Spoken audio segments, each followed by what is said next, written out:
Hi, Casey. Hi, Heather. How are you? I'm doing good. How are you? I'm well. Thank you. Thank you. Thank you so much for being here today. I asked you to come here today to talk to us about cymatics. What is it? What's going on with it? And you have a seminar going on. So maybe I do. Yep. you can explain a little bit to us about what you do, what that seminar is about, and why cymatics matters, like truly at all. You need a for that one. Right. Yeah. I love a good pun. I Yeah. love it. Well, thank you. Sure. I thought I'll just share a little bit about myself. My name is Casey Attebery, but a lot of the world knows me as Mystery Scholar, as a persona on Facebook. And I started that about a year ago just to kind of bring new science and math ideas to the public, and just start bringing some mystery scholar ideas Right. to people's minds. And in that, cymatics or liquid cymatics landed in my lap. I started actually with laser cymatics about 10 years ago, back when I was teaching at a Waldorf school. So I've got math and physics background in the formal training through universities, and then a lot of teaching background as well. And so I started learning about laser cymatics about 12 years ago, and that really kind of sparked my interest about the whole concept of what cymatics is and what it can do in terms of teaching. And so with my math and physics and philosophical background, I see cymatics as just a really intriguing way to answer a lot of different questions in one arena. So that's kind of where I started with this whole thing. And just to explain more about what laser cymatics is. So it's essentially just having a little balloon stretched over a cup. And so a steel can works best. And so if you take both ends off that steel can, stretch a balloon on it, and then just get a piece of a mirror or a small round mirror or so and glue it to the center. And you can put that in front of a speaker. And as long as you just kind of rest that in front of a speaker, the sound playing through the cup moves the membrane. And that's where I really understood cymatics to be a membrane that moves, kind of like a drum head. And so I'm just interested how, we start out thinking about string movement and standing waves with a string. Well, cymatics is really a whole other level because you're talking about a two-dimensional surface. And so with laser cymatics, you can see how that surface moves, and shining a light on that mirror or laser light and watching how that laser moves is really interesting. And so that's really how I began with cymatics and seeing the magic and how a single point of light can move into really interesting shapes. But then I started learning about, Hans Jenny or Hans Jenny and Ernst Chladni. They have, the particle cymatics, and that's really interesting to learn about what a standing wave is. This concept where there's peaks and valleys that shift like this. And the places in between are nodes that don't actually go up or down. And so if you were to actually, I love those old, not old, but the new videos where they have the camera inside the guitar and you can see the string moving. Well, that wave motion is the wave of the string, but those places in between where the wave goes like this, those are nodes. Okay. And so you're actually seeing a standing wave vibrate. So a standing wave is essentially this concept of a string that resonates to its resonant frequency. And it's a beautiful poem to see that. Yes, so this frequency of the wave makes an image on the surface on the reflective surface, and that's generated by the frequency vibration of the membrane on which it's set.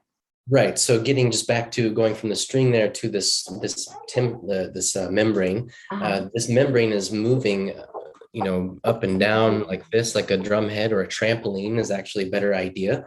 But to put a mirror in the middle means you're putting it on one of those nodes where it doesn't actually move too much, but the surrounding area does. So what your mirror winds up doing is this kind of a thing. And as the light is bouncing off that mirror, it moves the laser just a little bit, but in an interesting rotational way. And so that frequency that's going in here like this, we think of air moving like this through the can. Right. It moves the membrane, but because it's tighter at the edge and looser in the middle, the membrane moves like a trampoline. But then it starts to move kind of like this. So it's really wild to see a two-dimensional membrane move. But what happens? We see standing waves occur. So stretching that then to Ernst Chladni and the particles, you know, they have a surface that they're just vibrating up and down with a bow or a transducer or speaker here.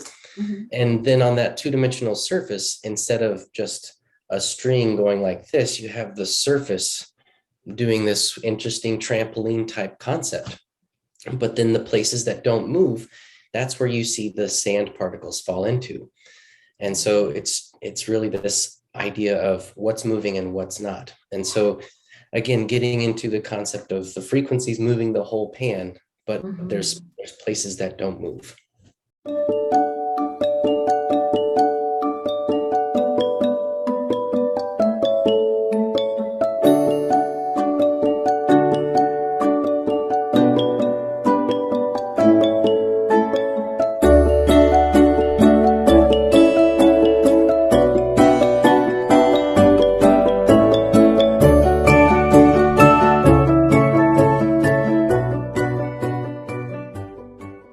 And so that's the particle cymatics, and then moving up to liquid cymatics that generates images like this. Beautiful. Yeah, so this is one of my first kind of images that I fell in love with, one that I found instantly. I started doing this experiment with different fluids, and so you can see these reds here and these darker regions beneath this reflection of light. These lighter reds and these darker regions, that's because in the fluid, so I've got basically just a circular pan like this, and bring it to perspective of the same size, kind of like that. Okay. And so in the pan is a fluid, like a SUMAC, or I guess just water with honey and some sort of a coloring. Let's start there. Okay. And so I then also put coffee grounds in the fluid, because again, the idea of Ernst Chladni, that particles will behave differently than the fluid. Right. And so here we have the light red regions are actually where the light is shining through the liquid and bouncing off the metal bottom of the pan. Okay. And so the darker regions are where the coffee grounds have accumulated.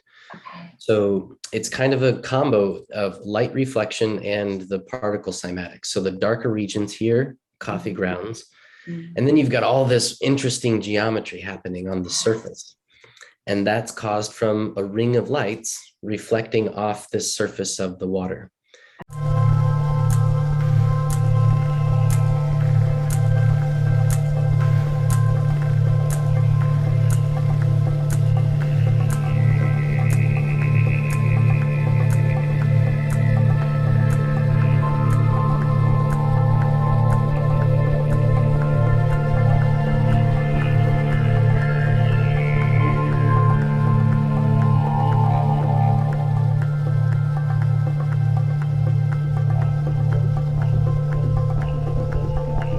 How best to describe this other than magic? It is beautiful. Right. It's really hard to understand, but simple to describe, and vice versa.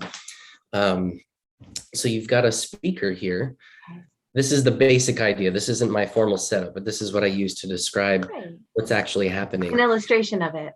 Yeah, a demonstration, if you will. So essentially, you've got speakers. Speakers are, we all know what speakers do. They have a cone here, and that speaker oscillates up and down, whether you have it in your car and it's going blah, blah, blah, blah, like this, or you set it flat, it goes up and down. But what's essential is the speaker is traveling up and down. And then when you put a pan on it like that with fluid, the fluid has to go up. So the speaker thrusts up like that. The fluid is brought up, but because the fluid likes itself and has surface tension, it comes back down. But that constant rhythmic up and down creates a problem with that fluid. It wants to go out and then it's brought back because of the edge of the rim here. Mhm. And so just like on a string, how I said a string starts doing this, the fluid in the pan starts to go up and down and up and down, but in a splashing out. Yeah, I'll try to do it this way, like this, Yes. like that. And so in the middle, we see that the fluid starts to splash out. It comes back down, goes out to the edge of the pan, and then keeps going back and forth like that. That is if the pan and the fluid and the speaker are all in resonant harmony. They'll just keep doing this like a conductor all day long. But what's interesting is that when we don't do that, we induce some sort of chaos in whether or not the pan can handle that.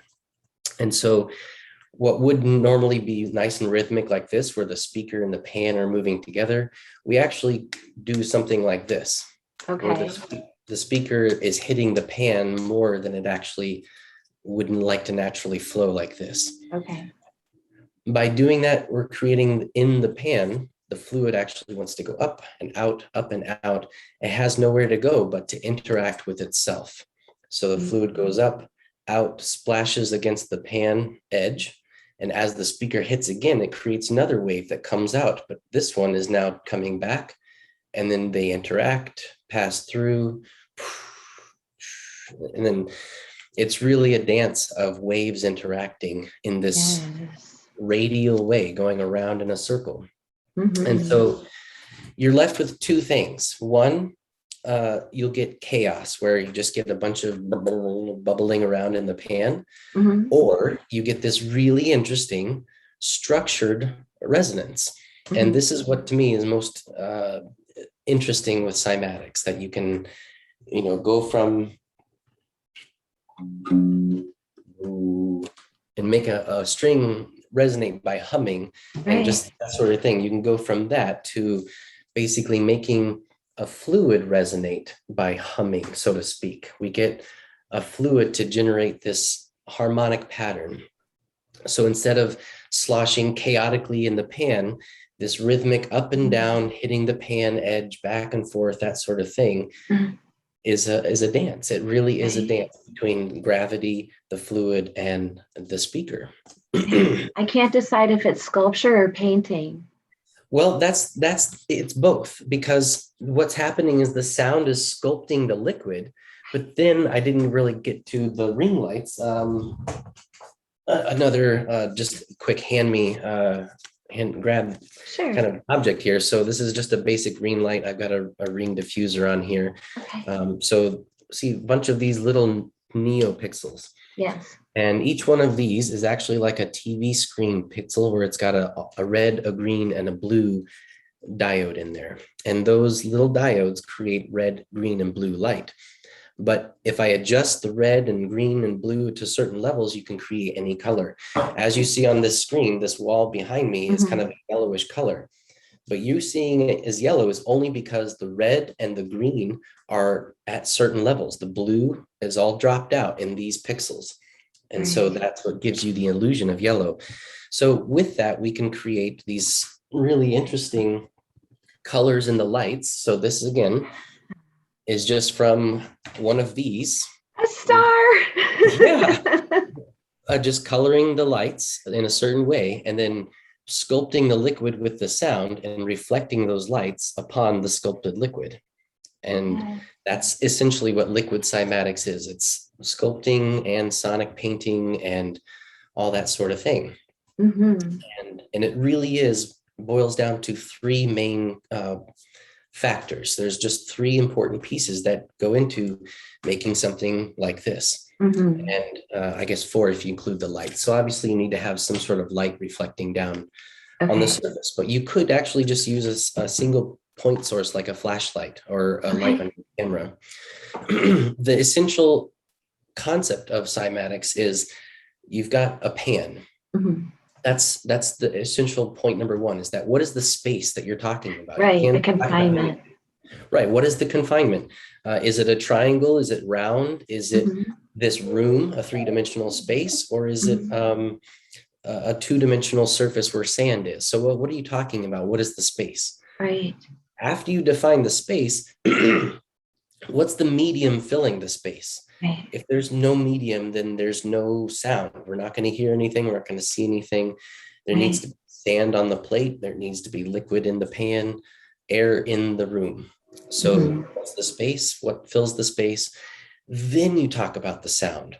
And so that's when the frequency matters. And so if I put a frequency in this pan and that same frequency in this pan, different results. Right. If I put a frequency in this pan and same frequency in this pan, but change the liquid, different results.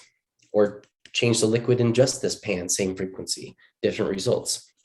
So if you change the space, different results.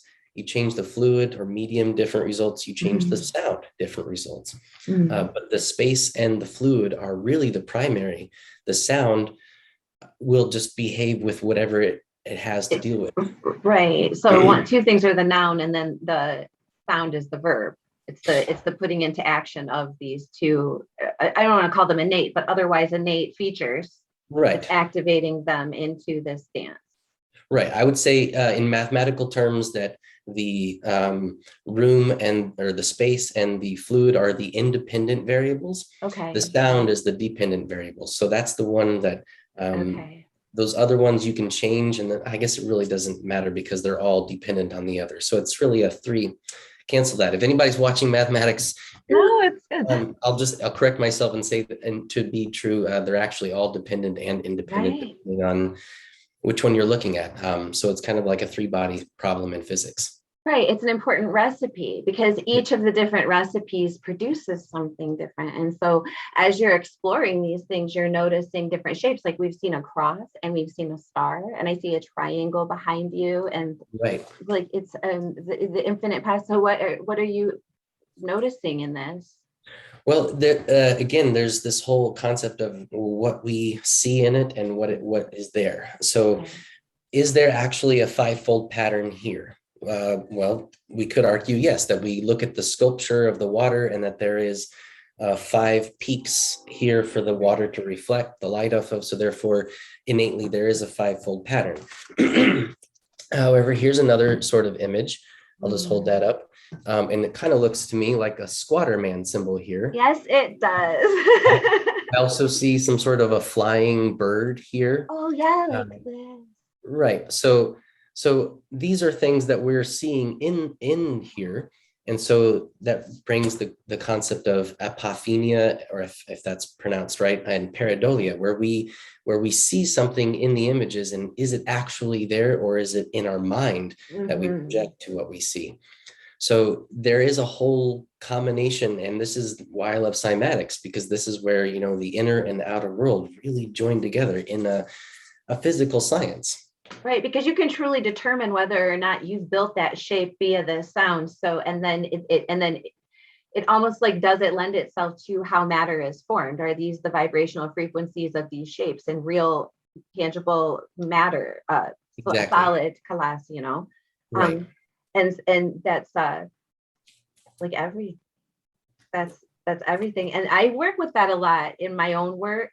A lot of what are we seeing in outer space? What are we seeing in nebula cloud staring? Dolly said that to maintain, and I don't know if we want to take Dolly's advice on sanity, but he said in order to maintain sanity, one must stare at the sky for minimum 20 minutes.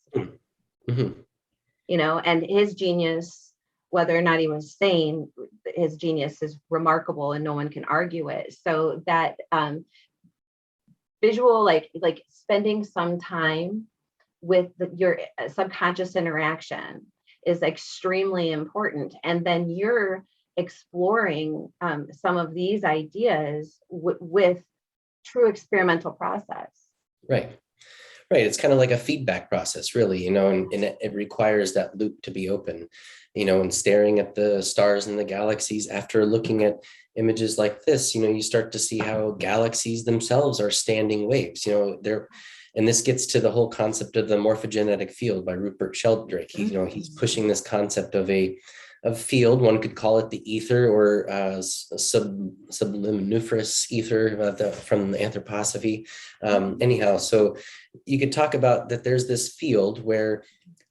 information of life somehow comes about. How is it that a turtle looks this shape, but yet we can make the image of that turtle on a plate of sand?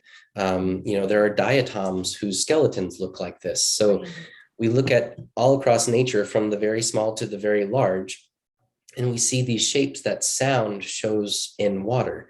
And we see that water is like this interesting liquid that tells us about fields, and the universe is mostly water. And so we start extrapolating these ideas and see that, we watch a flower grow, but from where does that information come? Is it in the seed, or is it beyond the seed? And so, it gets to the concept of the brain being a radio, and it's just a receiver of information, and DNA is like an antenna. And, it just really dives deep into the philosophical side of the universe. And what is the cosmology? Is it really just evolution of matter, or is matter actually responding to a signal from beyond? And galaxies, planets, all gravity even could be defined as some sort of a cymatic response from somewhere beyond. Absolutely. You're making me think of the up and down waves, and then their also interaction with each other, and how those variables add to the depth of the shape and forms themselves. So the simpler shapes have fewer points, but then like the star shape is very defined, and the square is very defined, these four shapes. But then the Squatterman image, the birds, so many things are going on because there's so many different of those nodal points. And it makes me think of like a Mobius strip, and how there's just this constant interaction, or the infinity symbol, but they're interactions with each other. And these recipes are like sound recipes for these interactions. Right. Exactly. And, at some point it will be, I do believe that we are, on this verge of studying sound the way we studied light back in the 70s. Light in the 70s led to lasers and incredible visual displays and that sort of thing. And sound was kind of skipped over as, lesser, but now we're using ultrasound to levitate things. And we're actually finding out that ultrasound can manipulate the brain into chemical responses of caffeine and different others or chemicals. So sound is very primary. And I do believe it'll be possible that, even this, to me, this was kind of an accident, because this is in a chaotic form. It's not structured like this. And so in this image, this was a cycling of kind of chaos, but obviously it's got this bilateral symmetry where we see a lot of in nature. And I don't think I could replicate that. However, I can replicate this very easily. In fact, I can tell anyone out there, get water, put a little honey in it, mix it up, and get a 2-inch pan, play 14.77 hertz, and you will get a 5-point star just like this, time and time again. So we are getting at a point where we are able to start predicting. And this brings me back to the concept of, at-home cymatics. It is a beautiful thing how easy it is to make these designs. However, the calibration is really, it needs to be careful, paid attention to, we need to be careful about. For instance, as you can see, I've just put a soda bottle top here on a speaker with some glue. But by doing that, I'm actually providing resistance to that speaker. So when it goes to move, it needs to push that glue in this mass. So when I put in a frequency, say 30 hertz, I expect this to go up and down 30 times a second. But because of the mass of all the glue and this thing here, and then I put fluid in here, screw it on, it's actually slowed down to about, say, 28.733 hertz or something like that, where I don't actually know. And then I create a really pretty picture and I say, ooh, I should look at that picture and play that sound, and I might have a healing response or something. I might connect. See if there's an interaction, Right. That is the ideal. However, I do want to just throw the caution out there that it's not actually one-to-one like that yet. Once we can get to where we can make these and make this happen, where we know the response is happening to what the input frequency is, then we can start saying this image is this frequency in this pan, in this fluid. I just want to throw that out there because the frequency, again, is not primary. And I do want to say something about the 432 hertz world. There is interesting, there's interesting math about 432 hertz, and I could go on a whole other tangent about how Fibonacci sequence that will actually lead us to that number. Go on whatever tangent you want. Yes. Another time, perhaps. Okay. But just want to throw it out there that, again, a sound, a frequency by itself isn't really much of anything. It's how that frequency behaves in the space it's in with what's in the space.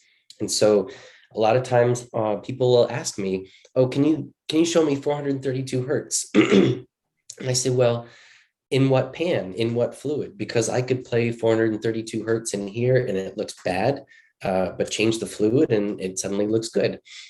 So I just want to throw that out there that, again, it's not necessarily the sound, unless you are talking about the space. So if somebody says, hey, why don't we take a cross section of a human brain and put that on as the pan?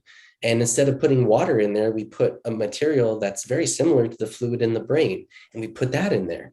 And then we play 432 hertz. Then we'll actually see, what does 432 hertz do to our human brain? And that would be a very interesting study where you're actually aiming towards, calibrating what's in the experiment rather than just going about with Right. Actually applying it to something to see what the effect of it is, not just, it's like we made this tool, but now we're just holding a spoon. We have to go find a bowl of soup. Right. Exactly. And so, but then I don't want to discount that, because there could be, and I do believe, like I've seen the studies with the ultrasound, how they're using ultrasound to affect mood and emotional therapies. And so PTSD is being treated with ultrasound now directly to the brain, where they're seeing they can just, go right to that. So, but again, it's a specific frequency, specific space, and what's in that space. And I'm sure each individual's metabolism would have some bearing on that too, like the amount of salt you have in your body, oils, it could go on and on. So these types of things we definitely need to explore more. This is definitely a field that's just starting to open up and has so much to offer us. So, and speaking of all of these shapes and what comes up, can you tell us a little bit about your hydroglyphs? Sure. Yeah. So hydroglyph, just in general, is a term we are giving to just these shapes. So hydroglyph, water and symbol. So we can just start and say, it is just any symbol that is found through structuring water or sculpting water through a sound. But I am tending to use it more in these esoteric images that are kind of showing up. So you can show some of the pictures of these as we talk, but some of the images that show up are, for example, undeniably a human face or skeletal form, where we see these two eyes. And when you overlay an image of a skeleton, it's undeniable. It's right there.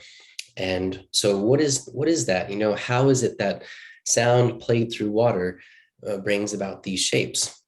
So that's one of the examples there with the morphogenetic field. Again, is there something to that when you play a sound in this specific region, you get this result? And, even things like mutations could possibly be defined as, where there was a dissonance in either the sound or the material or the space. And we kind of know that already, just with effects on births with certain chemicals. If a mother takes too much caffeine or something during a pregnancy, or some certain drug, we'll see a mutation in the response in the baby's development. So we see that, and then we also see, we can actually create a caffeine-like response using sound. So is caffeine and chemicals in general, is that really what's happening? Or are they kind of like a result, and we just haven't gone to the edge of what's really happening? So that's the idea of the morphogenetic form, and these hydroglyphs that give the anatomical shapes, like the torso and the faces. Right. At the same time, there are really unmistakable images that pop out looking at this. So, for example, HANUMAN came one day just playing in some CHAGA, which is a mushroom that grows off of a tree, birch trees. It's a really healthy mushroom and helps with immune systems. I put that in the fluid and a little bit of SUMAC syrup, and I played a certain frequency that I play regularly, Mhm. 11.22 hertz, and took some pictures. And when I went back to look at the pictures, sure enough, one of them, it's Hanuman. And so if you take Hanuman's face, you overlay it, it's Hanuman. And so I've seen Shiva and Lakshmi and Ganesha, um, so again, hardcore scientists who are very materialistic say, well, that's just you seeing what you want to see. And I don't disagree. I agree. I am seeing something that I'm projecting an image. But if I had not known of Hanuman, I doubt I would see Hanuman, but I would probably Right. see some sort of monkey with whiskers and some sort of a hat, Um, so that leaves me the question of where do these things come from in sound? So really, I started this whole interview talking about I'm into sound and, the concept of music and sound. A song only makes sense because we remember the past and we expect the future. But if we were truly in the present moment and we listen to a sound or a song, it would just be these sharp noises that wouldn't ever really be anything. But it's because we stretch our perception out through time, both past and present and future, Mm. we get what a song makes sense. And then I ask, well, where did the song come from? It came from the singer's mind, and when I've sung, there's definitely a different part of me that's somewhere else. And so Yes. music, sounds, I don't think are just purely physical. They are coming from somewhere else. Right. It's an invocation and an evocation. Exactly. It's this feedback loop. Like I mentioned, it's this connection Mhm. between the external and the internal.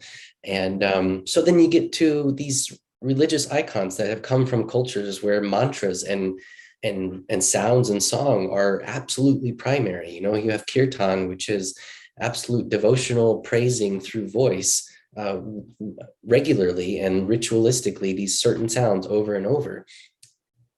I have to wonder, do these put a person into a certain state where the sound starts to become alive? And coming from a Christian background, I'm told that the book, the Bible becomes alive the more you read it, and it's a living entity. And so, well, let's extrapolate that to all the religions. And they say, well, all their mantras and prayers become alive the more they live it. And suddenly here you see Hanuman, Ganesha, and even a Christ-like figure I've seen. So it's all these icons and these images of deities. Are they coming through the liquid, or are they just within me and I see them there because that's the state I'm in and what I see in that liquid? So it's It is. Yeah. It's that's you're bringing. I mean, when I was talking earlier about the seeing things in the nebula, and I was working a few years ago with taking images in space and extrapolating the body that I see. So these images, these likenesses appear within the form of the nebula or the cloud. And then I would run them through filters to try and accentuate the point and show you who came to me, right? And I got to know lots of gods that way because both came to me. He's like stirring this thing in the Carina Nebula. And I'm like, is that really an ibis? Stirring a pot, but either way, imagination, go with it. So I'm like, I see it. Do you see it? And then I found Indra coming through the clouds one day, and it's all just pictures from NASA, from Hubble, different things, just a hobby as I was doing it. But then I started to realize that these forms were congruent throughout, and so it wasn't so strange for me to be seeing them since so many others had seen them before. You're seeing them, they're appearing to us. And in the Muslim religion, they say like we all is known, it just needs to be revealed. It's just, it comes to light, Right. basically. And so when each of us, when it is revealed to each of us, we see the thing, we see the knowing. And Right. so whether or not we're creating faces in trees, because that's what they say, we can see a tree or a face in anything because those are the most common things we see. And I'm like, but I didn't know Indra then. Right. You know, I didn't know some of these different gods and goddesses who presented themselves via deities that come to the shape of the thing that we're looking at. Right. And so that's very what you're saying. I'm just share that with you to reflect on that and to say it is a shared experience. Right. Yeah. Yeah. And that just, kind of makes me think about the language symbols themselves, the term hydroglyph, somebody out there had played off the word hieroglyph. And I think her name was Sarah Weber. And so she had that term and just said, "Yeah, what about hydroglyph?" Back to the idea of hydroglyphs and hieroglyphs, and so the idea of that these languages used these symbols to use for speaking, and so these languages come from these cultures that also have these really phenomenal feats of architecture. And is it possible that the temple of these pyramids were built and using sound? And so that's actually where I first learned about cymatics 12 years ago, before the lasers. Heard of this story that came from Tibet about using sound to levitate stones using drums. And it's all cymatics. Right. We've heard these stories before about, and this is of great interest to a lot of people, to myself, not just in the architecture, but Right. also in the plate tectonics, in the larger scope of the cosmos, because everything is in this morphogenetic field. Exactly, right. So, and these temples, especially the ones in India, that they're solid pieces of mountains. Right. How do we do that? And they're all built in these ways that are reflective of the shapes that you are showing us in these troughs. Exactly. So yeah, it's just remarkable. We're on this fringe of really understanding the power of sound. And there's this talk of there was even a possible herb that was mashed and macerated and spread on the stone, and sound then was used to then make the stone kind of turn into a softened clay with this herb and response. So it's you have to wonder, was sound somehow involved in that way? And we've got this there's this concept of piezoelectrics, and that's basically these, like a mica. You take a mica and you hit it really hard, or you shout at it really hard, and it will actually spit out electricity. And so I have to believe that the ancients somehow knew that if you use sound in a certain way, you can get power out of it. Yes. And they had to have known things we have no idea. No, but we're listening now. Exactly. We are on this fringe, and it's a very big quickening. I'm just one of all of us out there that are just discovering cymatics and the power of sound. And we're coming up with technologies that are being released. My company, Resonant Devices, we're going to be making these sonic visualizers that hopefully get around this issue of the calibration. We've got a little circuit that will help monitor whether the output is the input, and trying to get to where we can just really focus and bring this to science, because cymatics has been out here in the alternative world for a long time, and science is just saying no to it, because again, there's no way you can actually say this came from this frequency and mean it, because again, the calibration. But we're definitely getting to that point. Well, the calibration issue, I could see like just needing to be able to tear something, to make it even every time, but like a scale. And that makes me think of the kibble balance, because the way that you're handling that is kind of the way that they resolve the weight issues with the kibble balance. It's like a charge differential. So that's how we can gauge how much something actually weighs. And so it's kind of the same thing, and it all translates back. Like if that's relatable to this, then this is relatable to so much else.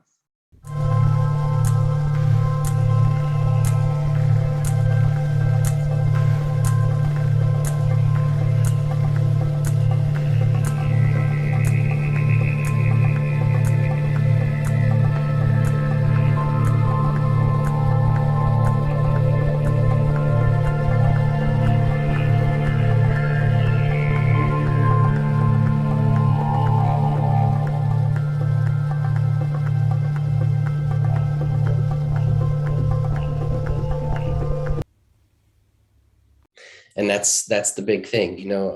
I just want to share this image. This is kind of a doctored up image of a fetal heartbeat. So I used this online generator called Deep Dream Generator, and it kind of adds some funky effects to your images. But the base image of this was created from a fetal heartbeat. So I actually have people send in their Doppler heartbeats from when they go to midwife checks. Cool. Cat purr is the same. And so I can generate a cat purr because I'm using pans that are geometrically resonant to these shapes. So for the fetal heartbeat, I'm actually using a pan that's about the size of a fetal heart. For the cat purrs, I'm using a pan that's actually twice the size of a cat larynx. So it's got this geometric resonance. But just back to the fetal heartbeat, you know, we can see this folding happening here where the liquid literally goes underneath itself and folds over.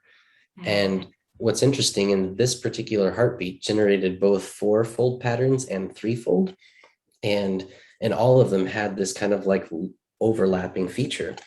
And so if you actually look at the heart, you look at the ventricles, and it looks like these overlapping kind of ventricles. And if you study anthroposophy, through that view, they talk about how the heart is actually a result of the flow going through our blood and isn't actually the pump. It's more of the regulator of the flow, and that the flow starts before the heart.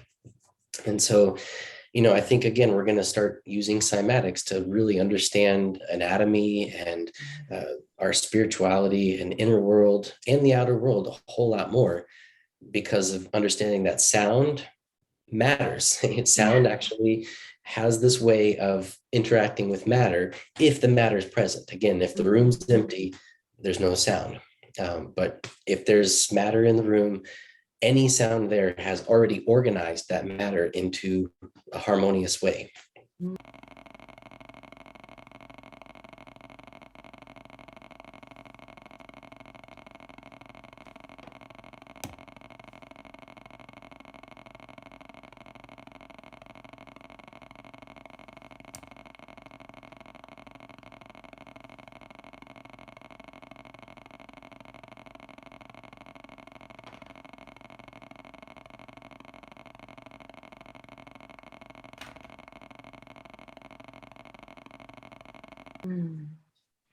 That's amazing. Mm-hmm. Now we're listening. So we have, gosh, we learned so much from you today, and there's still so many questions to ask. But before we let you go and get on with your day, can you tell us a little bit about your seminar that you're having? Yes, thank you. So I've got a Mathematics seminar going on Mondays, 5 to 6 p.m. live on Zoom, and that's Eastern time. So it will be recorded. Each class is $15, and the whole series right now is 7 classes for $80. Okay. And the idea is that I'm going to be going through all of these concepts on a much more deep scale, talking about dimensions and forms. I mentioned the Fibonacci sequence and this information that comes out of that. And just diving more into cymatics and actually getting to showing some videos. And I've got my visualizer, we can do sound with that, and just diving more into that for an hour each week, and then hopefully going more from there. That sounds awesome. So it's going to be a treat, and I can't wait to, you know, hear and see how that comes out, because I bet every time you meet someone new and someone new meets you, a new shape is formed. And that's indeed, yep, it just continues to evolve. Yeah, indeed. Yes, awesome. Casey, thank you so much for being here with us today. Well, thank you, Heather. Yes, indeed. I learned so much from you. I hope everybody else learned that from you, and that they check out your seminar and investigate cymatics. Thank you very much. Yes, and enjoy the sound. Will do. Thanks. Have a great day. You as well. Bye. Bye.